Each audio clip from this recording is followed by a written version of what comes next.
এই গরমে প্রশান্তি ও তৃষ্ণা মেটাতে যদি হয় নিজের হাতের বানানো এরকম টক দইয়ের ঘোল, তাহলে কেমন হয় বলুন তো।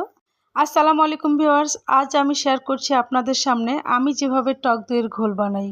তো এই টক দইয়ের ঘোল বানানোর জন্য আমি যা যা উপকরণ নিয়েছি তা হলো, প্রথমে 200 ml পরিমাণ টক দই, পরিমাণ মতো চিনি ও পরিমাণ মতো আয়োডিনযুক্ত লবণ, এরপর ছোট এলাচ, জিরা, গোলমরিচ এবং বিট লবণ একসঙ্গে মিক্স করে রেখেছি। তো চলুন এবার দেখা যাক টক দইয়ের ঘোল বানানো।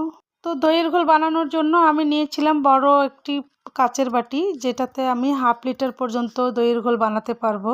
তো এই দইটা একেবারেই অথেন্টিক উপায়ে তৈরি করা এবং স্বাস্থ্যসম্মত, যা আমি নিজের হাতেই তৈরি করেছি। তো আমি 200 ml টক দই বাটিতে ঢেলে নিলাম। 200 ml টক দইয়ের জন্য আমি 4 চা চামচ চিনি দিয়েছি।